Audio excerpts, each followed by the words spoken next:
Hello बच्चों, मैं हूं गोपाल पालीवाल, आपका फिजिक्स टीचर। बच्चों, मैं मेरे यूट्यूब चैनल के ऊपर जेई के एडवांस के मेंस के क्वेश्चंस सॉल्व कराता हूं। आप मेरे साथ प्रैक्टिस करें और 99 परसेंटाइल स्कोर करें। प्रेजेंट क्वेश्चन बच्चों मैकेनिक्स से रिलेटेड क्वेश्चन है। इसके अंदर एक ब्लॉक दिया हुआ है जो कि सेमी सर्कुलर कट लगा हुआ है। इसके अंदर है जो क्वाड्रेंट के अंदर, ये क्वाड्रेंट के अंदर एक कट है बच्चों, सर्कल का क्वाड्रेंट बना रहा है ये, करेक्ट। और ये एक फ्रिक्शनलेस सरफेस के ऊपर रखा हुआ है, एक टेबल के ऊपर रखा हुआ फ्रिक्शनलेस। इसका ब्लॉक का मास कैपिटल एम है, बॉल का मास छोटी सी है जो ये पॉइंट मास टाइप की है जो ऑब्जेक्ट है, इसका मास स्मॉल एम है। ये सरफेस भी फ्रिक्शनलेस है, ये सरफेस भी frictionless, all surfaces are frictionless, important ये है बच्चों। इसके बाद जब इसको रिलीज किया जाता है बच्चों, इस वाली स्मॉल एम ऑब्जेक्ट को रिलीज किया जाता है, तो फिर वो है जो स्लाइड करती हुई यहाँ तक आ जाती है। और जब उसको लीव करती है, करेक्ट, इसकी इनिशियल पोजीशन बच्चों इस वाले पॉइंट की, इसका कोऑर्डिनेट ये x इक्वल टू 0 है बच्चों। इस वाले पॉइंट के लिए x इक्वल टू क्या है, 0 है। इसके बाद जब ये लीव करती है तो उसके बाद जो हमारे पास कुछ ऑप्शंस दिए हुए हैं, इनमें कुछ इंफॉर्मेशंस मांगी गई है। स्मॉल m मास के साथ उसका डिस्प्लेसमेंट कितना होगा, कैपिटल M का डिस्प्लेसमेंट कितना होगा, उसकी वेलोसिटीज कितनी होगी। तो फर्स्ट है the position of the point mass small m is x equal to -√2 m small m r upon small m plus capital M। The velocity of the point mass small m is v। तो बच्चों third में x component of the centre of mass of the block is -mr upon small m plus capital M। The velocity fourth है the velocity of the block capital M is capital V equal to small m upon capital M into √2gr। तो इन options को आपको check करना है कि whether they are correct और not. तो बच्चों सबसे पहले हम क्या करते हैं कि जब ये ब्लॉक यहाँ नीचे आ जाता है, करेक्ट, जब ये ब्लॉक नीचे आ जाता है, जब ये इसको लीव करेगा, ठीक है ना, तो ये जो स्मॉल m मास है जो इस डायरेक्शन में जो कैपिटल R डिस्टेंस ट्रेवल कर लेता है बच्चों, कैपिटल R डिस्टेंस, तो उसी ड्यूरेशन के अंदर ये ब्लॉक है जो लेफ्ट साइड के अंदर है जो ट्रेवल करेगा along the x axis. x axis ये है बच्चों, y एक्सिस ये है। क्यों करेगा? क्योंकि हम जानते हैं बच्चों हमारे पास फॉर्मूला है, we know that X CM centre of mass किसका, block plus small m mass की ऑब्जेक्ट, इसके लिए इनका सेंटर ऑफ मास का x coordinate m1x1 plus m2x2 upon m1 plus m2। अब बच्चों इस पूरे सिस्टम के ऊपर है जो y डायरेक्शन में आप फोर्स मान सकते हो, करेक्ट। कैसे मान सकते हो? इस ब्लॉक के ऊपर mg डाउनवर्ड एक्ट कर रहा है, इस स्मॉल m मास के ऊपर स्मॉल mg डाउनवर्ड एक्ट कर रहा है। तो बच्चों y डायरेक्शन में फोर्स है, लेकिन along the x axis there is no force. Since along the x axis ये इस डायरेक्शन में कोई फोर्स नहीं है, since no force along x direction implies X CM जो है, एक्सियम वो क्या रहेगा, फिक्स रहेगा, there is no change, fixed. उसका एक्सियम सेंटर ऑफ मास का कम से कम x कोऑर्डिनेट चेंज नहीं होगा बच्चों, y कोऑर्डिनेट चेंज होगा, because along the y direction there is an external force small mg on object of small mass, object of small point object, और capital M block के ऊपर capital mg। तो बच्चों external force है negative y direction में, वो gravitation force है, लेकिन अलोंग द x एक्सिस कोई फोर्स नहीं है। और इंपॉर्टेंट ये है कि both surfaces are frictionless, understand. तो फिर ध्यान रखना कि एक्सियम की पोजीशन यानी उसके सेंटर ऑफ मास का y कोऑर्डिनेट तो चेंज रहेगा, लेकिन उसका x कोऑर्डिनेट फिक्स रहेगा। तो मैं इसको चेंज की टर्म में लिखूं बच्चों, और स्मॉल m1 की जगह मैं आपकी ये स्मॉल m मास वाली ऑब्जेक्ट काम में ले लूँ m1 की जगह, और m2 की जगह मैं कैपिटल M काम में ले लूँ, करेक्ट। तो हम एक बार है जो इसको चेंज की टर्म में लिख दूं बच्चों, तो डेल्टा एक्सियम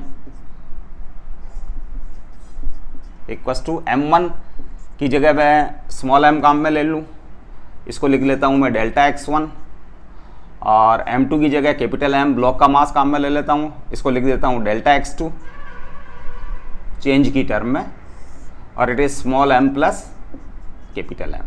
अब आपने एक्सियम को जो फिक्स रखा है तो ये चेंज को शो करता है, करेक्ट। तो एक्स कोऑर्डिनेट में चेंज इन एक्सियम वो तो जीरो है बच्चों, क्योंकि एक्सीएम जब फिक्स है तो ये जीरो है। तो obviously zero into small M plus capital M, तो वो भी जीरो हो जाएगा। तो आपके पास ये आ रहा है बच्चों M delta x1 equals to minus capital M delta x2, correct. अब बच्चों लेट है जो जिस टाइम में ये वाली स्मॉल एम मास की ऑब्जेक्ट स्लाइड होती हुई यहां आ जाती है और फिर हॉरिजेंटली ट्रेवल करना स्टार्ट करती है, करेक्ट। तो उस समय तक ये राइट साइड में जो ये horizontal distance along the x axis, ये डायरेक्शन एक्स एक्सिस वो आर ट्रेवल कर चुकी होती। लेकिन चूंकि एक्सीएम को फिक्स रहना है, एक्सीएम को, क्योंकि ये ब्लॉक फिक्स नहीं है बच्चों, तो एक्सीएम किसका बच्चों, ब्लॉक का और स्मॉल एम मास का ऑब्जेक्ट है, उसका अगर एक्सीएम फिक्स रखना है तो ब्लॉक है जो टूवर्ड्स लेफ्ट है जो ट्रेवल करेगा, करेक्ट। तो लेट वो एक्स डिस्टेंस ट्रेवल कर जाता है, लेट कैपिटल एम मास ब्लॉक है ना displaced by x due left, correct. जब ये यहां से यहां आ जाता है तब ये एक्स डिस्टेंस इधर ट्रेवल कर लेता है, तो इसका जो डिस्प्लेसमेंट होगा बच्चों डेल्टा एक्स वो हो जाएगा R minus X, positive sign के साथ आर माइनस एक्स, क्योंकि ये जो ये यहां से यहां आया उस दौरान ये ब्लॉक जिसके ऊपर पड़ा हुआ वो एक्स डिस्टेंस से इधर ट्रेवल कर गया, तो इसका डिस्प्लेसमेंट हुआ डेल्टा x1 किसका, आर माइनस एक्स, और ये हो गया बच्चों माइनस कैपिटल एम। और डेल्टा x2 ब्लॉक के लिए, ब्लॉक का डिस्प्लेसमेंट वो ड्यू लेफ्ट है, करेक्ट। तो आप इसके लिए माइनस एक्स काम में लोगे, ब्लॉक का डिस्प्लेसमेंट हुआ उसी ड्यूरेशन के अंदर माइनस एक्स, तो आप ये जो काम में लेंगे माइनस एक्स। अब इसको सॉल्व कर लेते हैं बच्चों, m r minus m x capital M x implies x small M plus capital M equals to m r. तो आपका एक्स जो आया है वो आ जाएगा small m r upon small M plus capital M, correct. और ये चूंकि ड्यू लेफ्ट है सिंस ड्यू लेफ्ट ये डिस्प्लेसमेंट है, तो इंप्लाइज टोटल डिस्प्लेसमेंट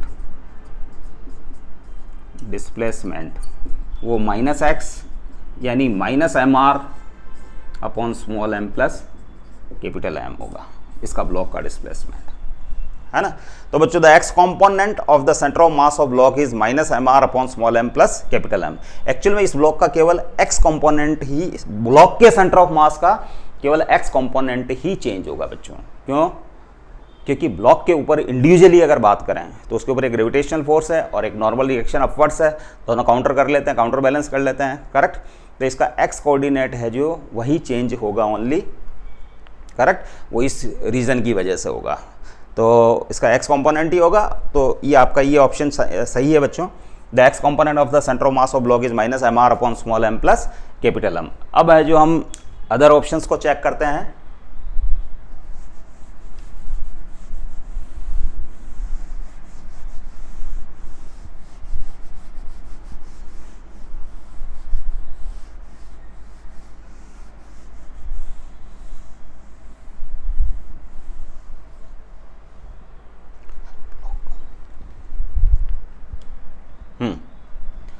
अब बच्चों since all surfaces are frictionless, since all surfaces are frictionless, सब सरफेसेस फ्रिक्शनलेस है, करेक्ट। तो बच्चों मैं यहां रेफरेंस पॉइंट मान लेता हूं, करेक्ट। तो फिर है जो किसी टाइप की कोई एनर्जी का लॉस नहीं होगा बच्चों, correct. Mechanical energy conserved, mechanical energy है जो मैकेनिकल एनर्जी कंजर्व्ड रहेगी, करेक्ट। और मैकेनिकल एनर्जी के लिए ये वाला रेफरेंस पॉइंट ले लेता हूं मैं, करेक्ट, ये रेफरेंस पॉइंट। तो रेफरेंस पॉइंट के ऊपर पोटेंशियल एनर्जी जीरो मानी जाती बच्चों, तो ग्रेविटेशनल पोटेंशियल एनर्जी है जो इस वाले लेवल के ऊपर mgr मान ली जाएगी। क्या मान ली जाएगी? mgr, किसकी? स्मॉल एम मास ऑब्जेक्ट की। करेक्ट। Potential energy. अब ये पोटेंशियल एनर्जी बच्चों काइनेटिक में कन्वर्ट होगी, तो हाफ एम, इसकी जब ये यहां आता है तो इसकी स्पीड हो जाती है बच्चों लेट v1, मतलब ये यहां आता है तो इस, है ना, इसकी स्पीड तो हो जाती है अर्थ के रेस्पेक्ट में v1, और इसकी स्पीड हो जाती है लेट v2। ये विद रेस्पेक्ट टू अर्थ है बच्चों, अर्थ से, ग्राउंड फ्रेम से, ग्राउंड फ्रेम से चेकिंग हो रही है। करेक्ट। तो हाफ एम v1 स्क्वायर ये काइनेटिक में कन्वर्ट हो जाएगी, plus half capital M v2 square. Correct. ये potential energy, loss in potential energy equal to gain in kinetic energy. यहाँ से यहाँ तक लॉस इन पोटेंशियल एनर्जी और ये काइनेटिक एनर्जी में कन्वर्ट हो जाएगी। नाउ हमको पता है बच्चों कि since no force along x direction में कोई फोर्स नहीं है, इसका मतलब है जो linear momentum along x axis वो कंजर्व्ड रहेगा। Linear momentum of system along x axis वो क्या रहेगा? कांस्टेंट रहेगा। तो बच्चों ये जब इसने लीव किया तो इसका लीनियर मोमेंटम था किसी भी टाइम के ऊपर कांस्टेंट रहेगा, दोनों का मिला के अलोंग द एक्स एक्सिस, क्योंकि एक्स एक्सिस की डायरेक्शन में तो कोई फोर्स है नहीं, तो फिर लीनियर मोमेंटम एक्स डायरेक्शन में इनका कंजर्व रहेगा। तो ये स्मॉल एम मास का ब्लॉक जो था वो v1 वेलोसिटी से राइट साइड में ट्रेवल कर रहा था, तो इसका मतलब है जो mv1 correct equal to minus capital mv2। Linear momentum conserved रहने का मतलब है बच्चों तो उनका वेक्टर सम जीरो होना चाहिए। आप इसको ऐसा भी लिख सकते हो कि इनिशियल लीनियर मोमेंटम जब आपने रिलीज किया उस समय तो जीरो था, आप इसको ऐसे लिख दीजिए m, फिर इसके बाद उस टाइम पे जब ये जो ब्लॉक को है जो लीव कर रही है तो इसका लीनियर मोमेंटम ये और ब्लॉक का ये at the time of living the surface, living the block, जब ये स्मॉल एम मास इस ब्लॉक को लीव कर रहा था उस समय, तो implies mv1 equal to minus of capital mv2, यानी दोनों लीनियर मोमेंटम है जो इक्वल और डायरेक्शन में अपोजिट होंगे। तो यहाँ से है जो मैग्नीट्यूड तो सेम है बच्चों, तो v2 यानी मैग्नीट्यूड तो सेम है, डायरेक्शन अपोजिट है, तो v2 यहाँ से आ जाएगा बच्चों, v2 की वैल्यू ले लेता हूँ मैं mv1 upon capital M। Correct. अब ये वैल्यू है जो मैं बच्चों इसमें पुट कर देता हूँ, v2 की ये वैल्यू इसमें पुट कर देता हूँ, तो ये आ जाएगा mgr equal to half m v1 square plus half capital M v2 का स्क्वायर यानी इसका स्क्वायर, तो m स्क्वायर v1 का स्क्वायर अपॉन कैपिटल M का स्क्वायर, v2 का स्क्वायर था बच्चों। करेक्ट। अब इस m से इसका स्क्वायर कैंसिल हो जाएगा। करेक्ट।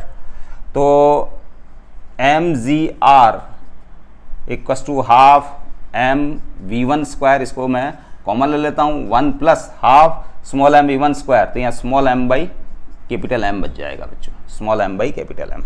ये स्मॉल m से स्मॉल m को कैंसिल कर देता हूँ, तो v1 इक्वल टू हो जाएगा 2gr upon 1 plus small m by capital M और इसका रूट।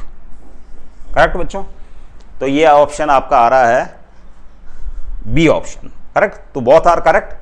अब बच्चों position of the point mass m is, ये तो रॉन्ग हो ही गया क्योंकि जब ये आंसर आ गया तो ये रॉन्ग हो गया। The velocity of the block m is, तो अगर आप इस v1 वैल्यू को अगर इसमें पुट करें, v1 वैल्यू को अगर v2 फाइंड करें तो बच्चों ये नहीं आता है, तो दिस ऑप्शन इज रॉन्ग। तो बच्चों इस टाइप से ये क्वेश्चन सॉल्व होगा। इसके अंदर principle of conservation of linear momentum, इसके बाद मैकेनिकल एनर्जी कंजर्व्ड रहेगी, ये कॉन्सेप्ट से अप्लाई होगी। और इसके बाद ये इजीली सॉल्व किया जा सकता है। बस ध्यान ये रखना है आपको कि there is no force along the x direction, y direction में फोर्स जरूर है इस सिस्टम के ऊपर, इसलिए वाई कोऑर्डिनेट पूरे सिस्टम का चेंज होता रहता है, क्योंकि जो स्मॉल एम मास की ऑब्जेक्ट नीचे आती है, कैपिटल एम मास का सेंटर ऑफ मास तो वहीं रहता है, क्यों? क्योंकि वो तो ओरिजेंटल ट्रेवल कर रहा है, तो उसका सेंटर ऑफ मास तो जहाँ है ब्लॉक का वो तो वहीं रहेगा। लेकिन स्मॉल एम मास जो स्लाइड हो रहा है उसका सेंटर ऑफ मास डाउनवर्ड आ रहा है, तो होल दोनों का मिला के अगर सिस्टम बना ले तो उसका y coordinate will change, because the y coordinate of the centre of mass of the small m mass object is changing continuously, because there is an external force along the negative y direction, that is the gravitational force. तो I have मतलब मैंने ये question आपको explain किया है, आपको ये जो इजीली समझ में आया होगा। हम अगले क्वेश्चन के साथ फिर मिलते हैं। Stay blessed till then, thank you.